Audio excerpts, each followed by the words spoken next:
देवादिदेव अतिशयकारी मूल नायक श्री पारसनाथ भगवान की, कुंडलपुर के बड़े बाबा की, खजुराहो के मूल नायक श्री शांतिनाथ भगवान की, आचार्य गुरुदेव श्री विद्यासागर जी, आचार्य श्री समय सागर जी महाराज की, गुना में विराजमान परम पूज्य मुनि श्री निर्दोष सागर जी, निर्लोभ सागर जी, निरुपम सागर जी महाराज की, समस्त आचार्य संघ की। डॉक्टर साहब जाइएगा नहीं, आज आचार्य महाराज के चित्र के समक्ष दीप प्रज्वलन करने का सौभाग्य जामनेर परिवार को प्राप्त हो रहा है।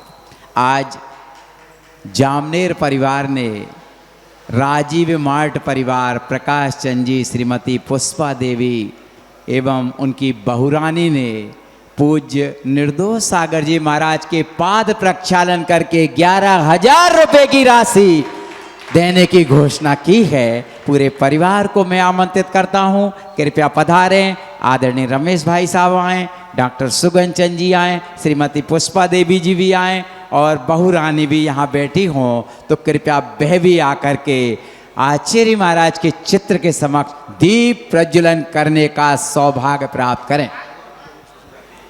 श्रीमती सुशीला जी, धर्मपत्नी श्री रमेश भाई साहब, कृपया सुशीला भाभी जी भी पधारें और पधार कर आचार्य महाराज के चित्र के समक्ष दीप प्रज्वलन करने का सौभाग्य प्राप्त करें। हम सब अनुमोदना के माध्यम से पुण्य अर्जित करेंगे। आज शांति धारा करने वाले महान भाव यदि यहाँ पर हों तो वह भी आ सकते हैं। चलते हैं। दीप से दीप जलाते चलो, विद्या की गंगा समय की गंगा बहाते चलो। श्रीमती पुष्पा देवी जी को भी लाएं।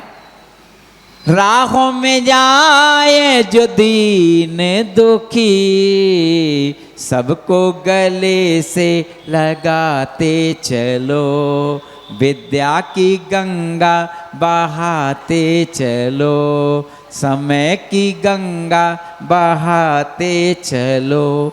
चलते हैं। पूज्य महाराज श्री के कर कमलों में शास्त्र दान करने का सौभाग्य भी जामनेर परिवार प्राप्त करेगा।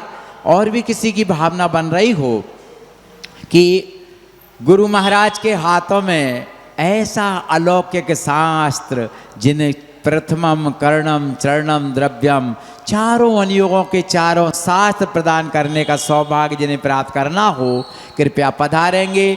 पधार कर अवसर का लाभ प्राप्त करेंगे ताकि उनका पुण्य भी बढ़ता चला जाए। यदि किसी की भावना बन रही हो तो कृपया पधारें और पधार कर सौभाग्य प्राप्त करें पूज्य महाराज श्री के कर कमलों में शास्त्र दान करने का। बोलो आचार्य गुरुवर श्री विद्यासागर जी महाराज की। महाराज श्री का चातुर्मास चल रहा है और चातुर्मास के क्रम में बहुत सारे आयोजन तो हो ही रहे हैं, लेकिन ये जो 10 क्लासें चल रही हैं उनमें जो आ रहे हैं वे सौभाग्यशाली हैं। जो नहीं आ पा रहे उनको कृपया प्रेरित कीजिए ताकि वे भी इस बहती गंगा में स्नान करके अपने आप को गौरवान्वित कर सकें।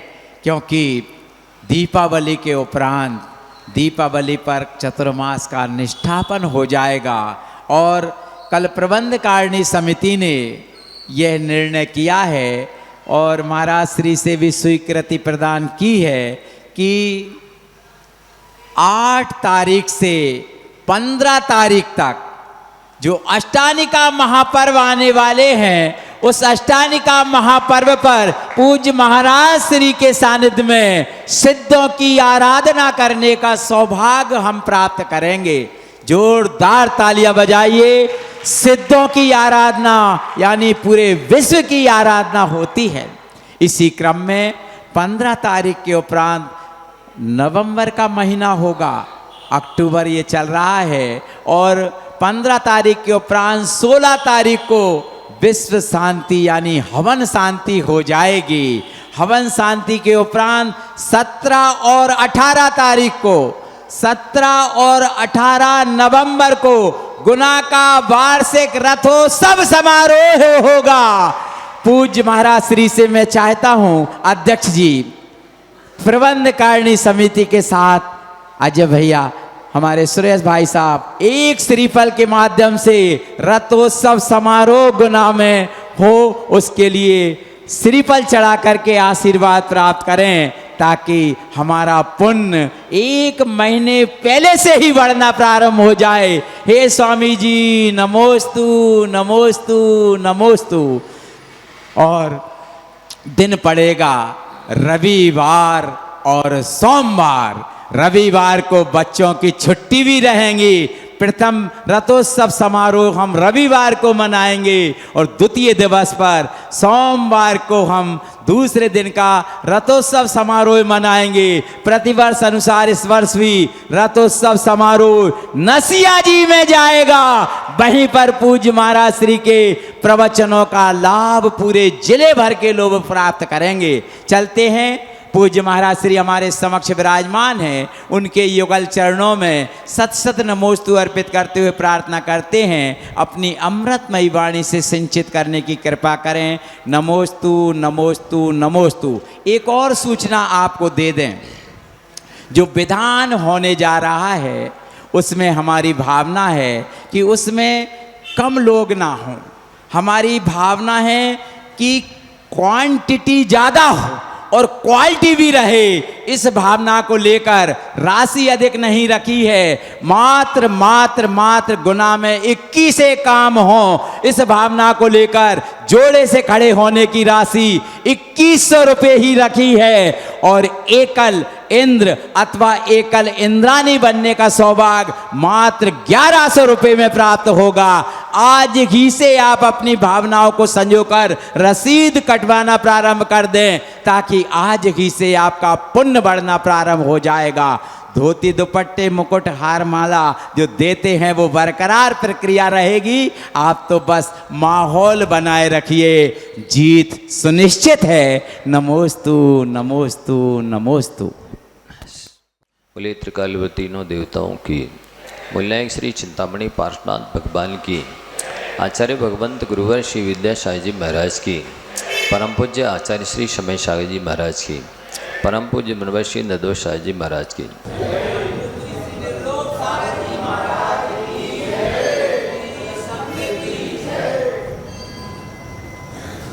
चारित्र का प्रसंग चल रहा है। चारित्र क्या है? तो कहते हैं चारित्र बोले या संयम बोले, वो संयम है आचरण की चार ओर लगाई जाने वाली बाड़ी है। जैसे कि किसान खेती करता है, जोतता है, बखरता है, योग्य बनाता है, अपना बहुमूल्य बीज डालता है तो वो बर्बाद ना हो जाए, उसका समय श्रम व्यर्थ ना चला जाए, इसके लिए वो उसके चारों ओर बाड़ी लगा देता है। तभी उसका वो जो अनाज है, समय है, श्रम है, जितना भी खाद पानी इत्यादि दिया है वो सार्थक होता है उसे, और फिर जितना बीज डाला है उससे अनंत गुना फल प्राप्त होता है। ठीक इसी प्रकार से ये मनुष्य पर्याय तो दुर्लभ है ही, बड़ी कठिनाई से प्राप्त होती है और बार बार प्राप्त होती नहीं।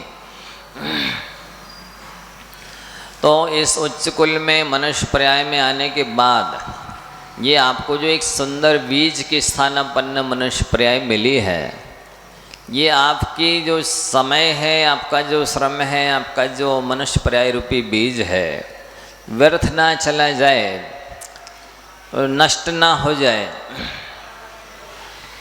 इसलिए इस मनुष्य पर्याय रूपी खेती के चारों ओर संयम रूपी बाड़ लगानी चाहिए।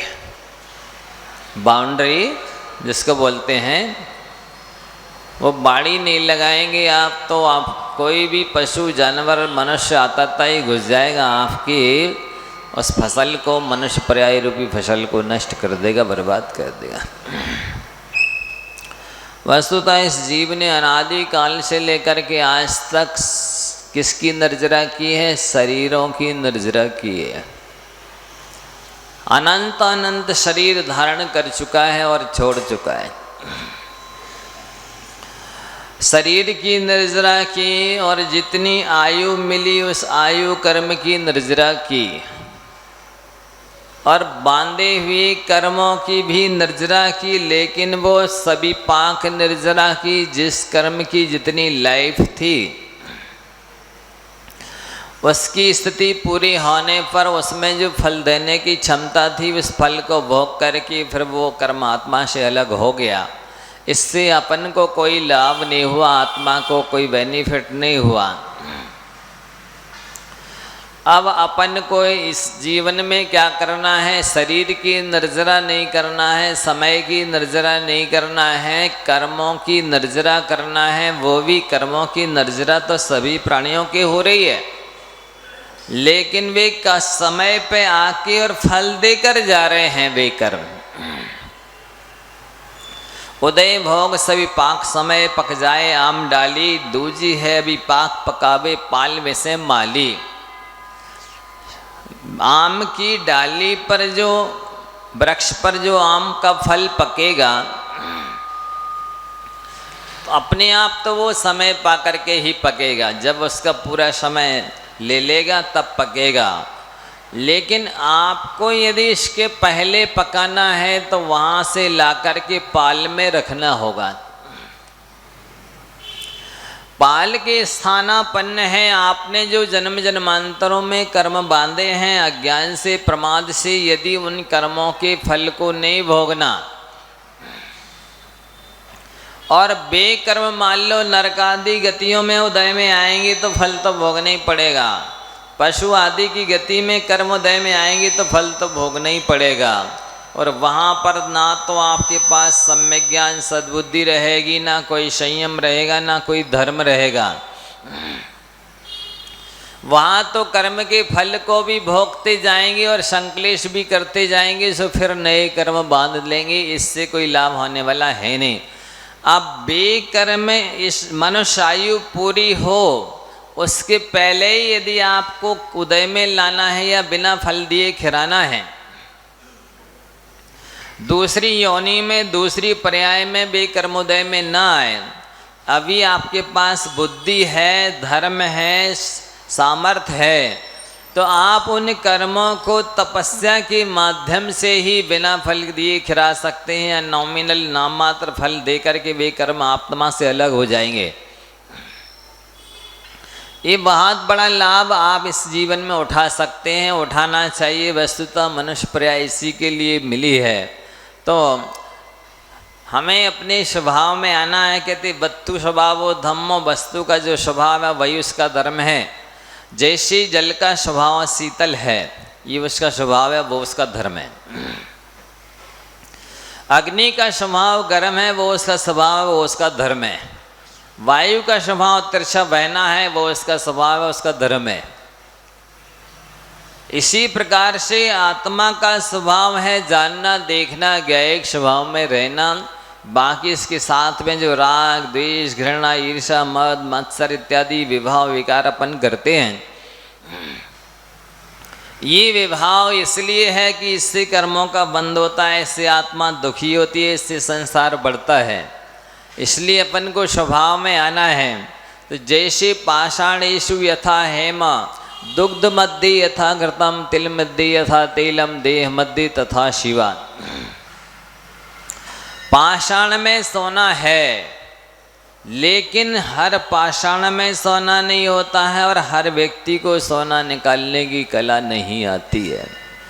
आपको पाषाण को खोजना है। आप ऐसे पाषाण, स्वर्ण पाषाण तो हैं। वीतराग देवशास्त्र गुरु के सानिध्य में आ गए हैं, निकट आ गए, इसका मतलब है आप स्वर्ण पाषाण तो हैं, आप स्वर्ण से रहित पाषाण नहीं हैं। लेकिन अब इसको कैसे निकालना है, ये कला आपको ये धर्म ही सिखाएगा, ये वीतराग धर्म ही सिखाएगा, दूसरे धर्म नहीं सिखाएंगे। बड़ी विडम्बना है, लोग अनायतनों में जाकर के और वहाँ पर गाना बजाना नाचना करते हैं, दान धर्म पूजा इत्यादि करते हैं, जो अनंत संसार को बढ़ाने वाला है। महिलाओं को कौन समझाए, इनके दिमाग में कौन सद्बुद्धि देवे। ये अन्यत्र जाकर के अनायतनों में जाकर के धर्म मनाती हैं, गाना बजाना नाचना करती हैं। यहाँ तो जैनाचार्य कह रहे हैं कि सम्यक दर्शन के अभाव में आप जैन तप भी करो, जैन व्रत भी पालो, स्वाध्याय करो, पूजन करो, तीर्थ यात्रा करो, कुछ भी कर लो, वो सब संसार बढ़ाने वाले हैं, वो भव के बीज हैं। जब सम्यक दर्शन के अभाव में भगवान के सम्यक दर्शन के अभाव में जब भगवान के द्वारा कहे गए व्रत नियम संयम से संसार की वृद्धि हो रही है, दुख का कारण भव का बीज कहा जा रहा है, फिर जहाँ सम्यक दर्शन का नामो निशान नहीं है, ऐसे धर्मायतनों में आप जाकर के और उत्सव और फंक्शन और मनाओगे,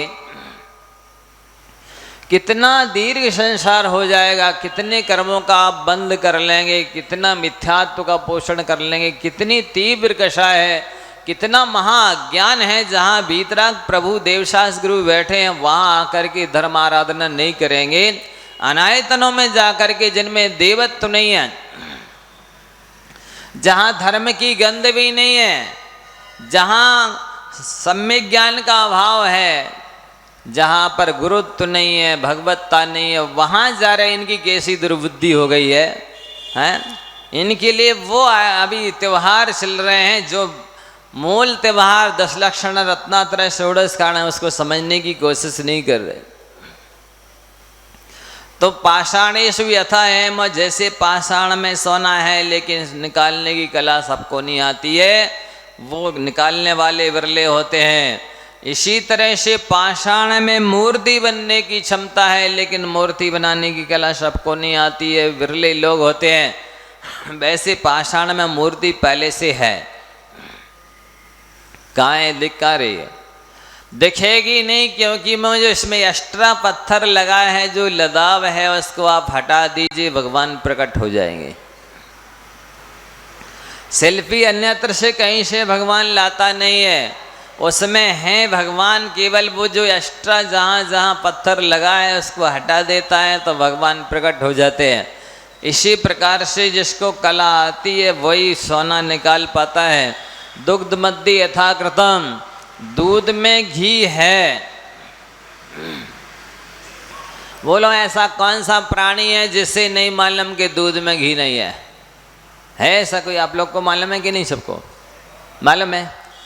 लेकिन घी दूध में रम रहा, व्यापक सब ही ठौर, और दादू बक्ता बहुत है, मध काढ़े ते और। घी, दूध में घी है, ये बच्चा से बरेदी तक सब कह देंगे। व्यापक सभी ठौर, प्रत्येक बूंद में दूध की घी है, ऐसे कहने वाले तो बहुत हैं। लेकिन दूध को दहकर, छान कर, गरम करके, ठंडा करके, जमा करके और मथने वाले बिरले हैं। दूध में से घी निकालने वाले जैसे विरले होते हैं, उसी प्रकार से धर्म की बातें करना अलग चीज है,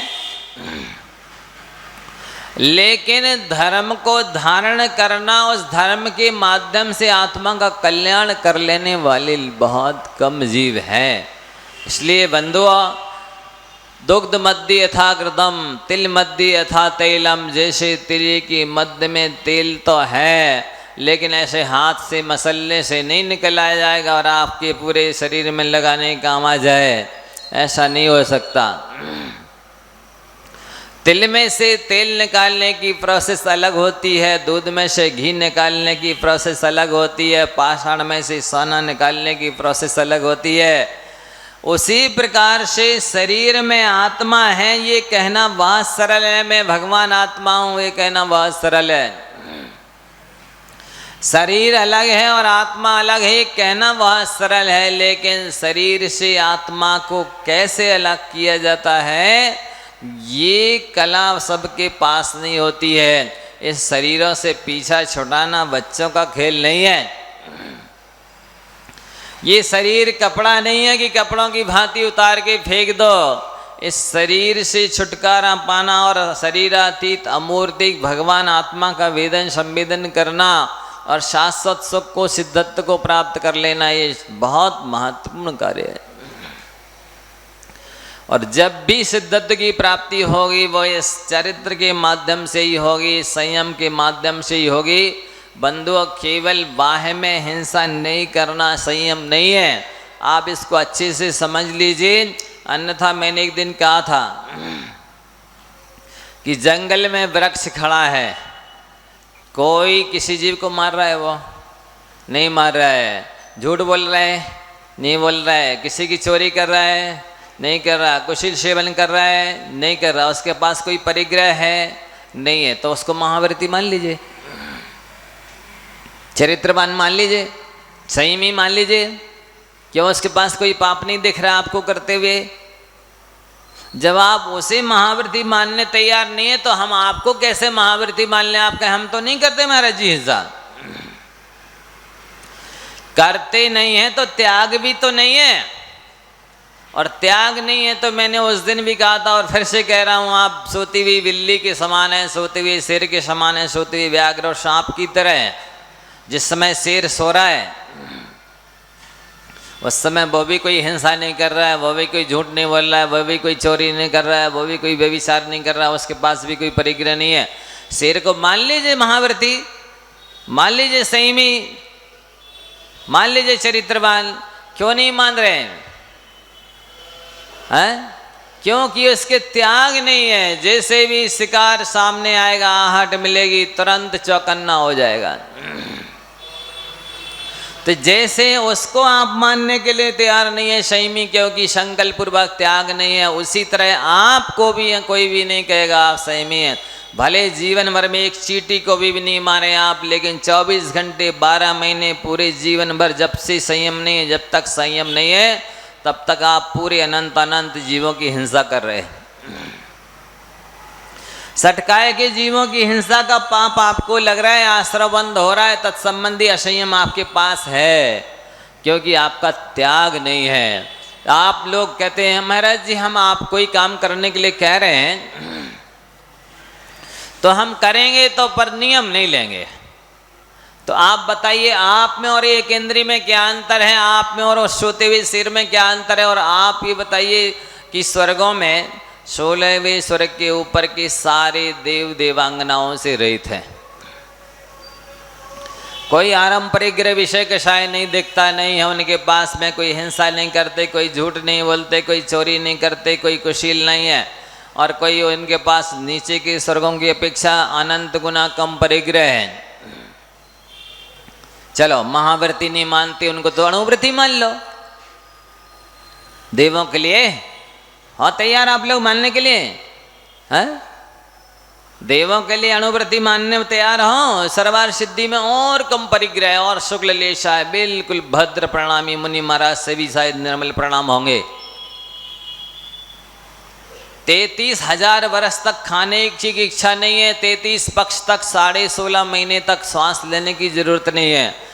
कोई जब भी इच्छा होती है तो यहाँ कंठ से अमृत झर जाता है, जबान झूठी होती नहीं, कुल्ला करने तक की आवश्यकता नहीं।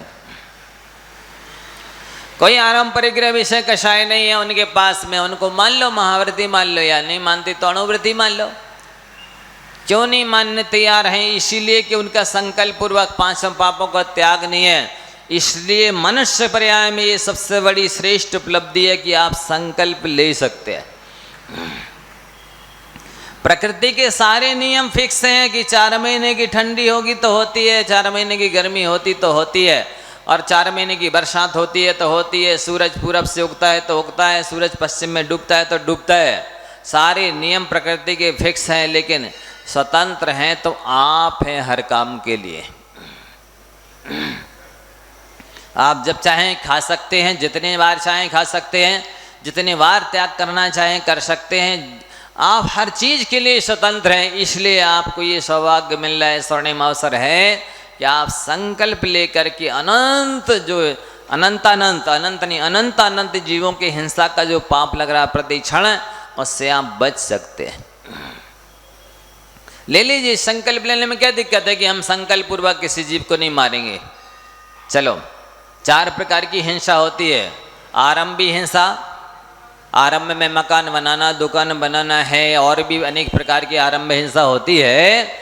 और वो त्याग नहीं करा रहे आपको अभी कि आप नहीं भोजन नहीं बनाइए, कि कपड़े मत धोइए, ये नहीं कह रहे, इसका त्याग नहीं करा रहा है। उद्योगी हिंसा है, व्यापार आपको करना पड़ता है, व्यापार का त्याग नहीं करा रहे।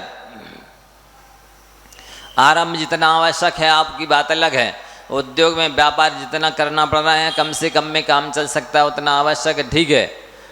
विरोध में भी आपकी कोई मकान दुकान पर कब्जा करने लग जाए, आपकी कोई चेतन अचेतन वस्तु को छुड़ाने लग जाए, ले जाए, आप छुड़ा सकते हैं, छुड़ाने में वो मर जाए, उसका त्याग नहीं है आपका। आरंभ में, उद्योग में, विरोध में भी जो हिंसा होती है उसका भी श्रावक प्रतिक्रमण करता है, अपने आप की निंदा ग्रह आलोचना करता है, लेकिन त्याग उसका नहीं करा रहा। केवल संकल्प पूर्वक, जैसे आपने बालों में से चीट वो निकाली लीख जुआ और ऐसे दोनों नाखून से मार डाला, ऐसी हिंसा तो नहीं करो। कोई भी मक्खी मच्छर को मारने के लिए कोई भी जहर दवाई डाल दी, चूहा के लिए कोई चूहे मार दवाई रख दी, कोई सांप निकल आया मरवा दिया, इस टाइप की हिंसा का तो त्याग कर सकते हो संकल्प पूर्वक। इससे भी आप बहुत सारे पाप से बच जाओगे। ले लो नियम, क्या दिक्कत है। ये नहीं ले सकते तो आप में और उस मांसाहारी जीवों में कोई अंतर नहीं है, उन पापियों में, असंयमियों में और आप में कोई अंतर नहीं है। क्यों? आपका भी तो त्याग नहीं है। मौका पड़ जाए, जरूरत पड़ जाए तो आप भी उन जैसा करने के लिए तैयार हो जाएंगे।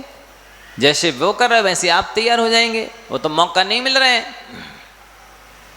जरूरत नहीं पड़ रही है, इसलिए हम तो जीव नहीं मारते। कह ही नहीं सकते कि आप नहीं मारते, क्योंकि आपका त्याग नहीं, आप कभी भी मार सकते हैं। तो ये इससे असीम पाप से आप बच जाएंगे, अनंत पाप से बच जाएंगे। ये तो आप बार बार श्रद्धान करके चलिए, जब भी आपको मोक्ष होगा वो अहिंसा के बल पर ही होगा, दया के बल पर ही होगा, करुणा के बल पर ही होगा। दूसरी कोई शक्ति और हस्ती दुनिया में नहीं है आपको मोक्ष प्राप्त कराने वाली। और आप तभी हिंसा से बच पाएंगे जब आप त्याग करेंगे विषय कषाय का, आराम परिग्रह का, तभी आप हिंसा से बच पाएंगे। अन्यथा नहीं चाहते हुए भी हिंसा आपसे होगी ही। 5 इंद्रियों के विषय षटकाय के जीवों की हिंसा करने के उपरांत ही प्राप्त होते हैं। बिना हिंसा किए पंचेंद्रिय के विषयों की उपलब्धि होती ही नहीं। कोई चाहे कि हम भोग ले में और हिंसा न हो, वैसा हो ही नहीं सकता, असंभव। इसलिए पंचेंद्रिय के विषयों का त्याग किया जाता है कि भैया हमें जीवों की हिंसा नहीं करना, षटकाय के जीवों की हिंसा से बचना है। क्योंकि अहिंसा परमो धर्मा, ये महावीर जयंती पर नारा लगाने के लिए थोड़ी है।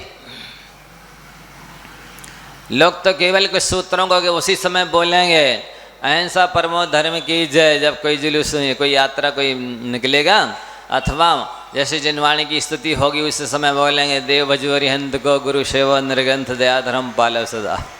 ये 2 पंक्तियां जिनवाणी के उपरांत बोलने के लिए नहीं है, जीवन में जीने के लिए हैं। 24 घंटे 12 महीने हमेशा जब तक मोक्ष न मिल जाए तब तक देव भजवारी अंत को ये भजना है अरिहंत देव का, और गुरु उसकी सेवा करनी है। सकल तक दिखाने आने रहे गुरु के, गुरु सेवा निर्ग्रंथ दया धर्म पालो सदा। सदा लिखा है, दया धर्म को सदा पालना है। अष्टमी चतुर्दशी नहीं लिखा है, संडे नहीं लिखा। तो सदा यही मोक्ष का पंथ है, तभी मोक्ष मार्ग में चल जा पाओगे, मोक्ष मार्ग के रही कहलाओगे। अन्यथा केवल टाइटल लगाने से, जैन साहब कहलाने से कल्याण नहीं होता है। तो इसी तरह से आपसे कहा था कि आप बिल्कुल मौन रहें 24 घंटे 12 महीने पूरी मनुष्य पर्याय में। लेकिन इसके बाद भी आपका झूठ बोलने का त्याग नहीं है, तो आप 24 घंटे 12 महीने पूरे जीवन, जब से त्याग नहीं है, जब तक त्याग नहीं है तब तक आप झूठ ही बोल रहे हैं।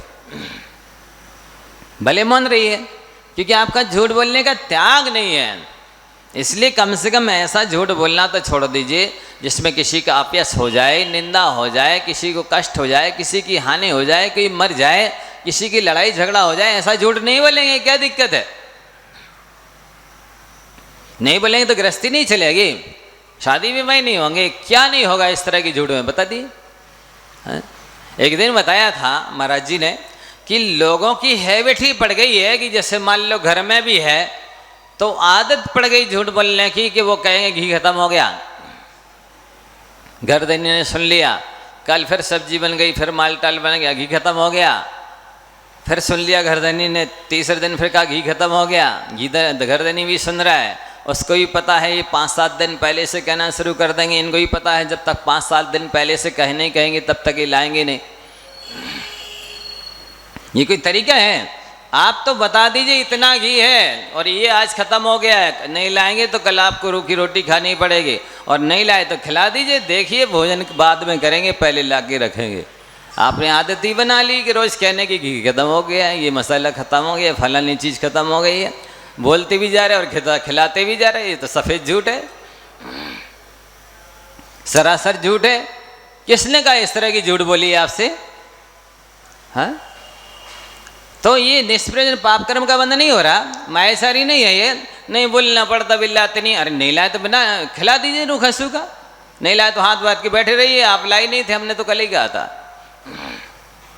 गलती किसकी? वे स्वयं कान पकड़ेंगे, हाँ मेरे से गलती हो गई, मैं भूल गया, आपने तो कहा था। तो दोनों तरफ से इस तरह से ये तो एक दृष्टांत है, ऐसे कई चीज़ों में आदत ही बना ली झूठ बोलने की।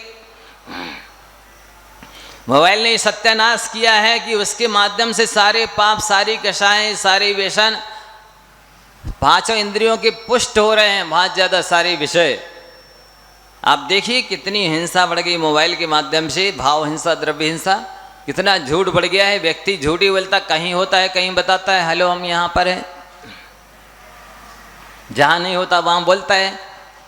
चोरी करना सिखा दी मोबाइल ने, मोबाइल के माध्यम से कितना कुशील सेवन बढ़ गया है। जब जीवन में कभी शकल नहीं देखी है लेकिन फिर भी बात हो रही है, रोज़ बात चल रही है, 10 बात चल रही है, लेना एक न देना दो, कि वह दूर से शकल दिख रहे, बातें हो रही, इतनी में उनको तृप्ति संतुष्टि मिल रही। कितना कर्मंद हो रहा है, किससे कितने संबंध बढ़ गए हैं, इससे कुशील बढ़ गया, परिग्रह बढ़ गया, और आना जाना है नहीं, हाँ कर दो इतना, लो व्यापार बढ़ गया, इससे परिग्रह बढ़ गया है, इससे सारे 5 इंद्रियों के विषय बढ़ गए हैं, इससे सारे व्यसन बढ़ गए हैं। मोबाइल से ना तो दिग्व्रत पल रहा, ना देश व्रत पल रहा,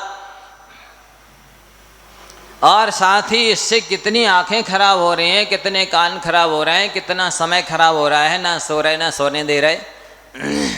हाँ? क्या हो रहा है देखिए तो जरा, और उससे कितनी आसाधना विराधना हो रही है। मोबाइल के माध्यम से वो सब है, उसमें सारे तीर्थ हैं, सारे साधुओं के फोटो हैं, द्वादशांग जितने भी शास्त्र उपलब्ध हैं उसमें सब हैं। लेकिन हर व्यक्ति उसको लैटरिन में ले जा रहा है, साथ में बाथरूम में ले जा रहा है, शोर सूतक में पकड़ रहा है, अशुद्धि के पीरियड में पकड़ रहे हैं, सब देख रहे हैं। और जब देखने सुनने के बाद वो पड़ा जमीन में, जिनवाणी को रख दोगे ऐसे जमीन में, भगवान को रख दोगे जमीन में, गुरु को रख दोगे ऐसे जमीन में, और हमेशा कमर के नीचे रखा जाता है उसको, जिनवाणी को हमेशा कमर के ऊपर रखते हैं। कितनी आसाधना विराधना हो रही मोबाइल के माध्यम से, कितने विषय कषाय बढ़ रहे हैं, कितना अज्ञान से और प्रमाद से व्यक्ति पाप बांध रहा है। किसी को विवेक है? पढ़े लिखे लोगों के द्वारा ये गलतियां हो रही, जो कहलाते हैं पढ़े लिखे हों चाहे नहीं हो, जो कहलाते हैं, कितनी गलतियां कर रहे हैं, कितने पाप कर रहे हैं, सोचो तो जरा। ऊपर रखो तो वाइब्रेशन होगा, हार्ट के लिए धक्का लगेगा, हार्ट अटैक होने की चांस, इसलिए ऊपर वाले जिम में रखना बंद हो गया। हम नीचे रख रहे हैं तो कमर के नीचे, नाभि के नीचे रख रहे हैं, अभी नहीं आसाधना विराधना नहीं हो रही। उसमें भी सुनने के बाद तो जमीन पे ही पटक देते, नीचे रख देते हैं। तो ये स्थितियां बन रही हैं, आपको यही सब तो ज्ञान कराया जा रहा है। इसको थोड़ा विवेक रखिए, कितने पाप बन रहे। कम से कम पहले के पापों की निर्जरा नहीं कर पा रहे तो नवीन कर्मों का अर्जन तो मत करो, नए कर्म तो नहीं बांधो। नाव में पानी भर गया है, वो तो धीरे से निकल जाएगा, नहीं निकलेगा तो धीरे धीरे उसके साथ में किसी तरह से अपन काम करेंगे, व्यवहार करेंगे। लेकिन अभी जो नया पानी आ रहा है उसको तो बंद कर दो। पहले का तो भरा है ही, और नया पानी और आकर के भरेगा तो नाव तो डूबेगी, आप मझधार में डूब जाएंगे। इसलिए ये तो विवेक रखो। और जो अनायतनों में जाकर के गा रहे, बजा रहे, नाच रहे हो, मैनेजमेंट कर रहे, थोड़ा तो सोचो। जब हम दिगंबर साधुओं के लिए कहा जा रहा है कि यदि आपके पास सम्यक दर्शन नहीं है तो ये 28 मुल्क आपके संसार बढ़ाने वाले हैं। हमारे 5 महाव्रतों से संसार बढ़ रहा है, 5 समितियों से, 3 गुप्तियों से संसार बढ़ रहा है, हम स्वाध्याय कर रहे हैं इससे संसार बढ़ रहा है, हम जो भी कर रहे हैं सामायिक कर रहे हैं संसार बढ़ रहा है। आप जहाँ कर अनायतन में जाकर के वहाँ गा रहे बजा रहे नाच रहे हो, वहाँ मैनेजमेंट कर रहा है, देख रहे हो, उत्सव मना रहे हो, धर्म मना रहे हो, त्यौहार मना रहे हो, कितना मिथ्यात्व पुष्ट हो रहा है, कितना संसार बढ़ रहा है। इतना तो विवेक रखो। ये वीतराग भगवान की कितनी बड़ी अभिनय है, आसाधना विराधना, इनके बारे में आपका संदेह है? इनकी भक्ति पूजा करने से आपके पाप नहीं कटेंगे, इनकी भक्ति पूजा करने से आपको पुण्यबंध नहीं होगा, इनकी भक्ति पूजा करने से आपकी मनोकामनाएं पूर्ण नहीं होगी। जो आप रागी द्वेषी कामी क्रोधी देवी देवताओं के पास जा रहे हो, थोड़ी तो शर्म आना चाहिए। आप जैन होकर के नहीं ले जाते हो, वहां जाकर के गा रहे बजा रहे नाच रहे। मैं जब सुनता हूं तो मुझे कैसा लगता है कि मिथ्या सम्यक दर्शन नहीं है तो मेरा संसार बढ़ रहा है इस जिन मुद्रा के माध्यम से, क्योंकि सम्यक दर्शन होगा तो सारे गुण अमृत की तरह हो जाएंगे, सारे गुणों से असंख्यात गुणी पाप कर्म की निर्जरा होगी। यही सब हम मोक्ष दिलाएगा। और यदि सम्यक दर्शन नहीं होगा तो यही सब हमें संसार में, दीर्घ संसार में रोक करके रखेगा। सोचो तो जरा कितनी महिमा सम्यक दर्शन की है कि समीचीन श्रद्धा होने मात्र से, वीतराग देवशास्त्र के गुरु के प्रति सच्चा और पक्का विश्वास रखने मात्र से अनंत संसार खत्म होता है। मात्र अर्धभूतल परिवर्तन रह जाता है जो चुल्लू के बराबर है। इतनी आस्था तो रखो। धिक्कार है तुमने ऐसे वीतराग कुल में जन्म लिया और तुम रागी द्वेषी देवी देवताओं के पास जा रहे हो। कैसा दिमाग में गोबर भरा की भूषा भरा है? क्यों नहीं सचेत हो रहे हो? अनंत संसार बढ़ा के क्यों संसार में अपनी नैया को डुबा रहे हो? किसी तरह तो कोई भी शब्द तो चुप जाए आपको। मुझे डर नहीं है कि क्या कह रहे हैं। महाराज जी अपनी भाषा समिति का ध्यान तो रहो। मुझे याद है कि मैं क्या कह रहा हूँ। किसी भी तरह आपको समझना चाहिए कि ये कितना संसार बढ़ा रहे हो। कैसे रागी, जहाँ धर्म नाम की चीज़ नहीं है, देवत्व नाम की चीज़ नहीं है, गुरुत्व नाम की चीज़ नहीं है, वहाँ आप जा रहे हैं धर्म के नाम पर, पूजा पाठ करने के नाम पर। वहाँ कहाँ धर्म मिलेगा, कहाँ पुण्य मिलेगा, कहाँ आपका संसार घटेगा, कहाँ आपकी दुख तकलीफें दूर होंगी, कहाँ आपका अभाव दूर होगा? बिल्कुल नहीं होगा। आप कई गुने अनंत गुने पीड़ा में पड़ जाएंगे, दुख में पड़ जाएंगे, संसार में पड़ जाएंगे। इसलिए मैंने बार बार आपको संकेत कर दिया, जो ऐसे लोग उनको बता दीजिए मेरी तरफ से कि अनायतन की सेवा करने से अनंत संसार बढ़ता है, अनंत दुख भोगने के लिए बाध्य होना पड़ेगा आपको। इसलिए कर्तव्यमेव कर्तव्यम प्राणैकंठगतैरपि अकर्तव्यम नैव कर्तव्यम प्राणैकंठगतैरपि। करने योग्य कार्य को ही करना चाहिए, चाहे प्राण कंठगत हो जाए, और नहीं करने योग्य कार्य को नहीं करना चाहिए, चाहे प्राण कंठगत हो जाए। ऐसा आचार्यों ने कहा है। तो हमारा आपसे कहना है कि आप मौन रहें जीवन भर, बिल्कुल ना बोलें। इसके बाद भी आपको 24 घंटे 12 महीने झूठ बोलने का पाप लग रहा है, क्योंकि आपका झूठ बोलने का त्याग नहीं है। त्याग नहीं है तो नहीं बोलते हुए भी पाप लग रहा है। इसलिए इतना नियम तो ले लो कि हम आहार संबंधी विकथा नहीं करेंगे, मैथुन संज्ञा संबंधी चर्चा नहीं करेंगे, भय की कथा नहीं करेंगे, परिग्रह की चर्चा नहीं करेंगे। विकथा है राजकथा, चोर कथा, भय माने आहार कथा, ये 4 विकथाएं है ना। ये स्त्री कथा है, इसमें क्या मिलने जुलने वाला है? ऐसे शब्द नहीं बोलेंगे, किसी से झूठ नहीं बोलेंगे, किसी की चुगली नहीं करेंगे, निंदा नहीं करेंगे, कठोर नहीं बोलेंगे। इतना तो नियम ले सकते हो।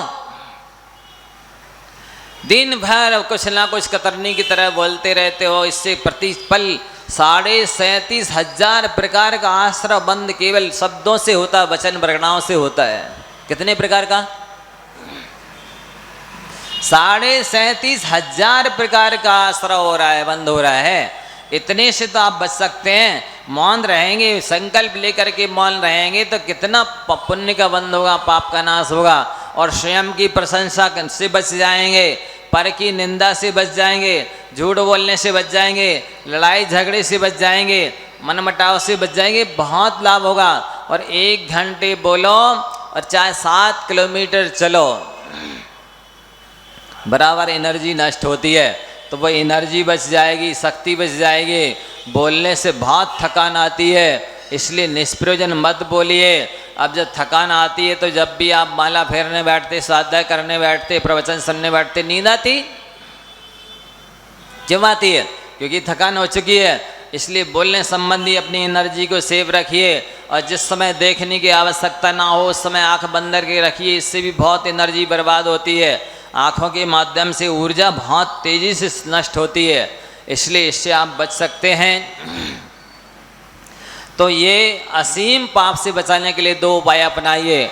इसके बाद में तीसरा है, आपके पास जो है उसमें संतोष रखिए।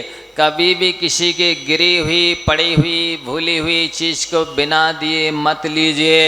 मैंने पहले भी कहा, फिर से कह रहा हूँ, प्रायः करके लोगों का ये नेचर होता है कि वे दूसरे के हिस्से को लेना चाहते हैं, चाहे वो जमीन जायदाद हो, सोना चांदी हो, वस्त्राभूषण हो, भोजन पान हो। स्वयं अपने पास होंगे तो भी यूज नहीं करेंगे, दूसरे की चीज़ लेकर के उपयोग करना चाहते हैं। ये अच्छी बात नहीं है।